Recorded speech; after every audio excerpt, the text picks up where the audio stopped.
following program was provided by an independent producer solely responsible for its content.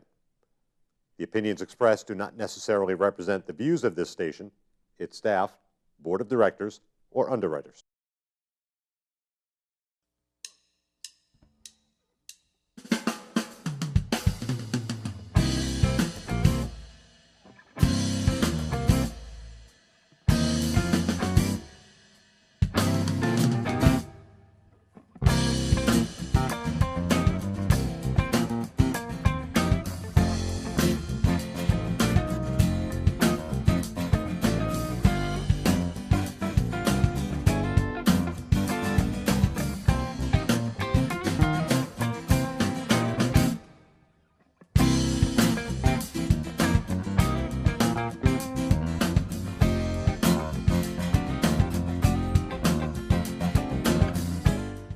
Welcome to Gate City Chronicles. I'm Kevin Avard, your host. Today, I'm joined with Paul Bergeron from the Red Cross. Welcome back to the show. Great. Thank you so much for having me back. Well, we've had you in the past, and you're welcome anytime. And obviously, you do a service to our neighbors, people that are in need of blood, obviously. A big event's coming up soon. Yes, we have our annual Chill and Grow Blood Drive, and it's held at National High School South every July. We've moved it down a week. We usually do it about the second week. This year, we're doing it on Wednesday, July 16th, from 11 a.m. to 7 p.m. right here, right behind the studio, basically, at National High School South on Riverside Drive. Yeah, exit 5W. Exit 5W. Yeah, lots of room. And now you said it's the Chill and Grill? Yes, the Chill and Grill Blood Drive. So in addition to, we have ice cream and we have all kinds of things. We also grill up hamburgers and hot dogs and food and giveaways, and so it's quite an event. It's the goal is 660 pints, so it's a large blood drive. Now, off camera, we were talking the average blood drive. You're usually like 40 pints. The average blood drive in New Hampshire is about 40 pints of blood, and that's actually high across the country. Most of the states are doing about, on average, a 30-pint blood drive. So to do a 660-pint blood drive, it's one of the largest in the country. It's most likely at different times. There's other events throughout the country, but we're probably in the top 10. So that's quite something for New Hampshire. That's amazing. Yeah, that's amazing. Now, there's a lot of blood there, obviously. Yes. How long can we store the blood for? Do you know? 42 days. 42 days. Is that going to be dispersed specifically for New Hampshire, or does that go out throughout the country? It'll stay pretty much in Maine, New Hampshire, and Vermont. We're part of the northern New England region of the Blood Services. There's two sides to the Red Cross, so I'm with the American Red Cross Blood Services. We're part of Maine, New Hampshire, and Vermont. We basically have about 70 hospitals that we supply amongst those three states, or other surgical centers that may use blood. So there's 70 of those throughout the three states. But we've changed a few years ago as the Red Cross became a little bit more streamlined and in a good way, that the blood goes wherever it's needed. So certainly if the blood is needed, it could be going to St. Joseph Hospital here in Nashua. It could be going to Southern New Hampshire Medical Center or anywhere in New Hampshire. It could be going to Maine. It could be going to Vermont. Or it could be going to Massachusetts, as we shipped during last year's the Boston bombings. It seems more and more we're hearing about these these disasters throughout the Midwest, and just today I'm on the Weather Channel, and there's a tornado. You're turning around, there's tornadoes everywhere. Lives are being devastated. Does any of the blood ever go out to that area? Absolutely. We've actually shipped blood from the northern New England region a couple years ago, went out to California during the fires. We were having really high collection. Good for the area is we weren't using as much blood as we were collecting, and we were able to ship it. So the way they can ship things overnights and everything else. That's why years ago they came up with Blood Without Borders. It'll go where it's needed. Right. And that's what's so wonderful about that, is that we can do that. So have we been operating from a deficit for a while now with the blood? We've been operating for a deficit. And when I said earlier that the blood will last 42 days, it's very rarely we ever make 42 days. Generally, depending on the time of the year, we might have a 2-day blood supply. We might have a 10 or 12-day blood supply, but we very rarely ever have a 42-day blood supply. That's interesting. So you're going to have, you're going to go with 600 pints, and that's going to be used up in 42 days. Oh yeah, absolutely. what happens after 42 days? You're going to have to do another 600 pints? Yeah, well, we continue to run blood drives. Just in Nashua this month alone, I had 14 blood drives. I noticed there was one at, right off of Broad Street, I believe. Yeah, Parish of the Resurrection, yes. which is my church, which prior to me coming to work for the American Red Cross, I was a real estate agent. I'm a licensed realtor. And I was a volunteer at the church. That was my parish. And my dad and I, when my dad was living, my dad was a volunteer blood donor. When he retired, he volunteered for the Red Cross. And so we used to sponsor and hold our own blood drives at our parish. So I continue to not only work for the Red Cross, but I help sponsor and volunteer at my own blood drives. It's a nice parish. It's a nice location, too, by the way. Just go around the circle, pull in, take a right, right off of Broad Street. Yep. And that's just one that I mentioned. You said there was... that's just one. We've had 14 in Nashua alone just this month. So Nashua is a wonderful community. And so we try different days of the week, different times. We do Saturdays. We're at the Nashua Elks Lodge the first and third Thursday of every month from 2 to 7. We do an afternoon drive there. We do the fourth Tuesday of every month. We did that today. And that's a morning drive from 8:30 to 1:30 where we serve breakfast. So we try to get folks on their schedules. So we're trying to get the daytime folks, who might be some retirees, might be stay-at-home parents who come out, people who might work second shift, restaurant, retail, who want to come during the day. Right.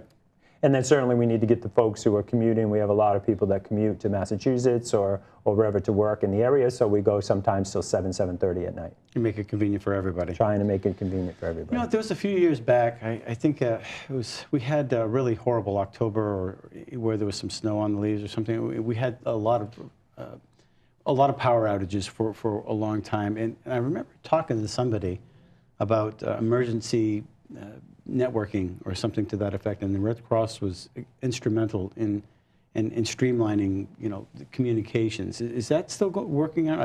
Do you folks have a plan for that? Yes, actually, that's handled by our American Red Cross. Used to be called Disaster Services. They call it preparedness now. And so that's handled. We have an office actually in Nashua, a Nashua chapter that's on Concord Street, and those are the folks that handle that side of it. So anytime when we did have that, is we both mobilized in different areas, in different ways. Because when something like that happens, a lot of schools are closed. A lot of areas lost power. So we were going to other places to try to hold blood drives that had power so we could pick up for the ones that were canceled. You still have to do this. Oh, absolutely. Absolutely. And then the disaster services sides were the ones who were running the shelters for people who had lost power. So we were running that. I believe that particular time we were running the shelter at Nashua North. At Nashua. In the gymnasium. It's just, I'm mindful of it over and over again as the years going on. It seems like you have these double tornadoes, you have Sandy, you have all these natural disasters that are coming around. And, you don't think about it until it hits you. And, well, what have we done to prepare for it? Well, one of the things you can do is obviously donate blood to help out your neighbor. That's one of the least things you can do, it seems to me. How should somebody prepare? Should they eat the night before if they're going to donate blood? Yeah, generally, I mean, basically the guidelines are if you are 16 years old with parental permission, you can donate blood.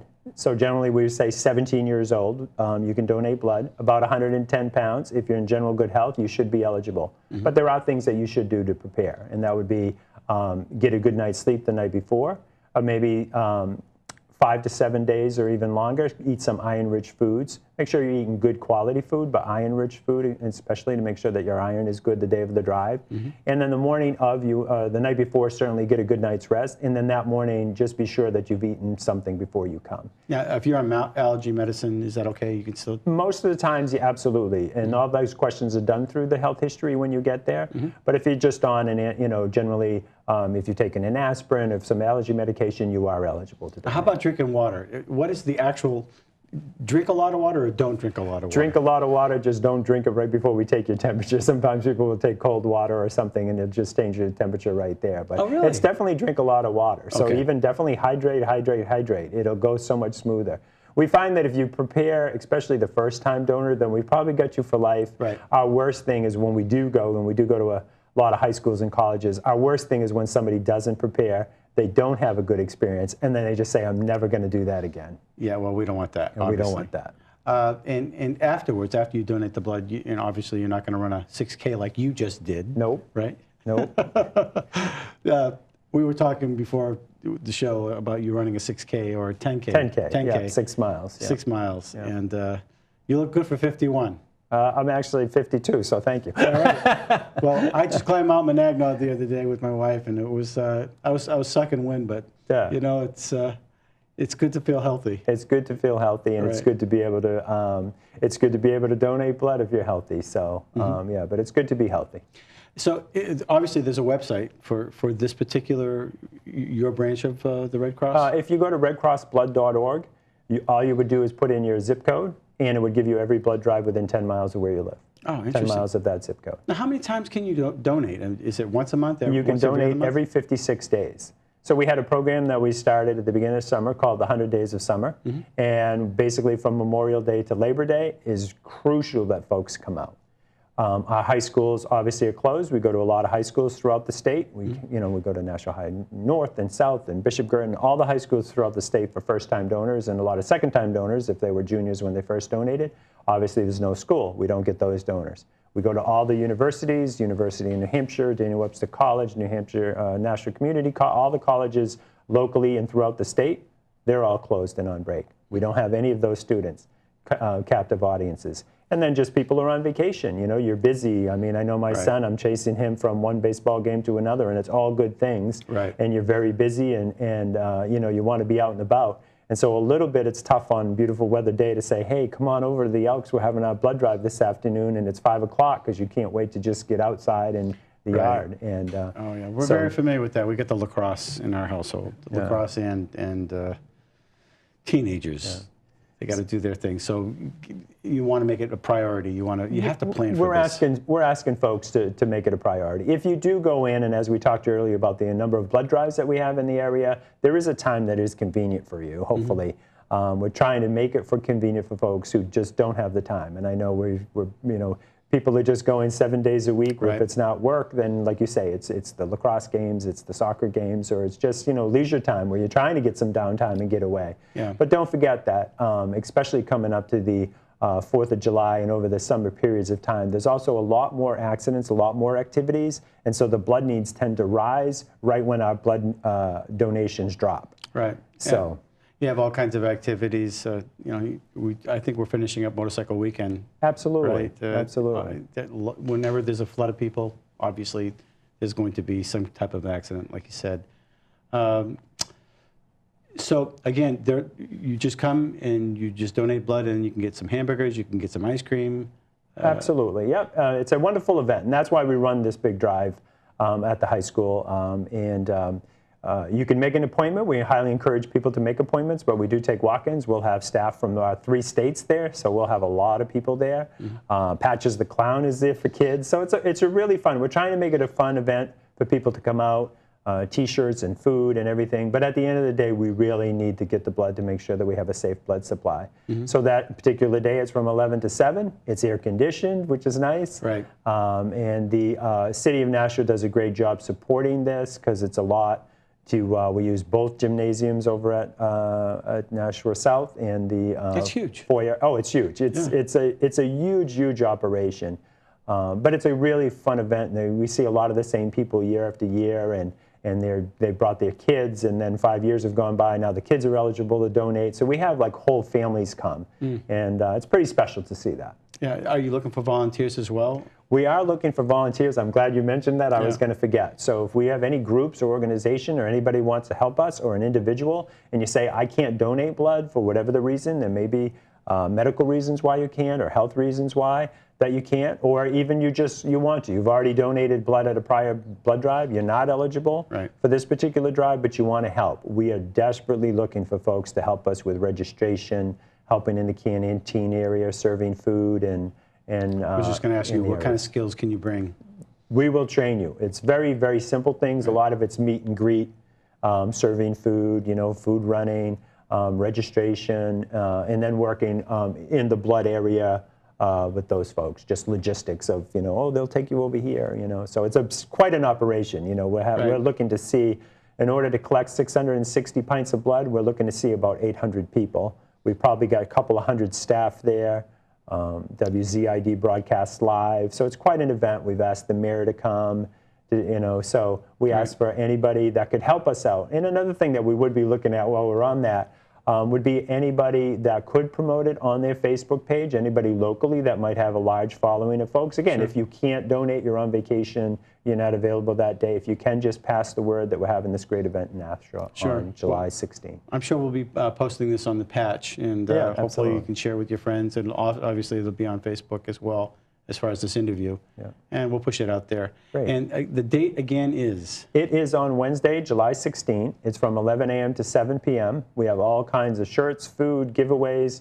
If you call 1-800-RED-CROSS or go to redcrossblood.org, you can schedule an appointment, which we highly encourage folks because we can better plan our staff and our day. But if you can't do that, you absolutely will take walk-ins. So, is that the same number to call if you want to volunteer? Actually, if you wanted to volunteer, you could call me directly, and my number is 603-494-9436. That would go directly to me, and I would find you a spot. And it's a long day. It's 11 to 7. But if you say, I can only do 2 hours, I can do 3 hours, I can do 4 hours, I'll find a spot, and I'll find something for you to do. You have to wear any particular type of apparel to volunteer? No, we just, kind of casual dress, certainly not shorts, but, just... we'll get you a name tag, and you'll be good to go. So you don't need a hairnet or something like that? You do not need a hairnet. No, we have everything. It's quite a group of volunteers we have, because we have students in the summer program over at Nashua High School South that help us out, that are 15, 16 years old, up to some of our volunteers, excuse me, that are in their mid 80s, and they've been volunteering forever. So, on your last blood drive like this, did you reach your goal? We did, actually. I think the last time I was here, I was promoting the 90 and 90 pint blood drive with the Nashua Lions, in addition to just general blood. And we did that with the Nashua Lions Club, and we ended up getting 91 pints. So I was a little nervous, so thanks for the help of having us for that program. That we did actually reach our goal, and it was a great day. And the best part of it, they've decided to make it an annual event, because it's the day after Christmas, which is tough. And we had it over at the Crown Plaza, and it was very successful. So again, thank you for your help. And now making it an annual event makes our lives a lot easier. That's another tough week. It's something to look forward to. Absolutely. Right. Yeah. Well, Paul, thank you for coming on Gate City Chronicles. We hope our listeners, our viewers, will take advantage of this. And obviously, Nashua's a great town. It's a wonderful city. We're talking a little bit about fillers and about being from this town, but it seems like every time I come on the show, somebody else is bringing something new to the table, and the community here really is people should be applauded for all the things that they do here in this town. It's just amazing how we all reach out and help out each other.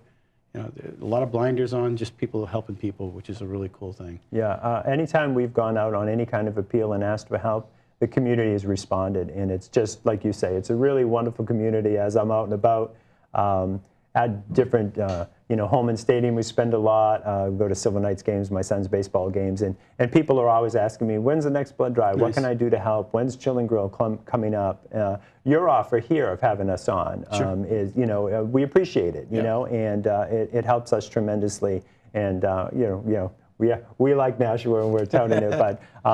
I appreciate it, and we're looking to have another great day, I'm sure. Super. Okay, one more time with the date and phone numbers. Okay, we have Wednesday, July 16th from 11 a.m. to 7 p.m. at Nashua High School South, Riverside Drive, exit 5W, and 1-800-RED-CROSS or redcrossblood.org to schedule an appointment. And if you do have questions about eligibility or anything like that, all the information's on that website also. And if you want to volunteer, the number? My cell phone number is 603-494-9436. And we'll close it out with that. So thank you for watching Gate City Chronicles, and until next week.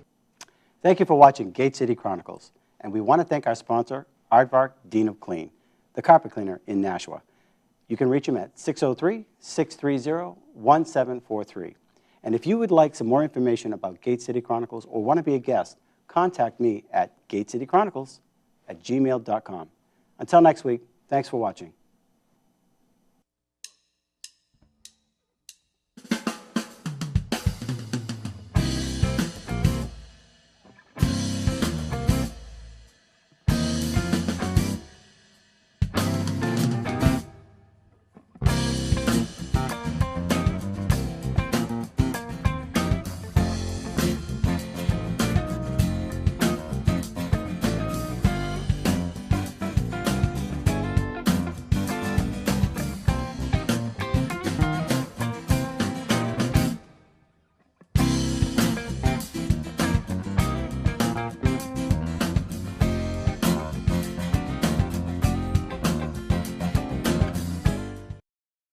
The preceding program was provided by an independent producer solely responsible for its content.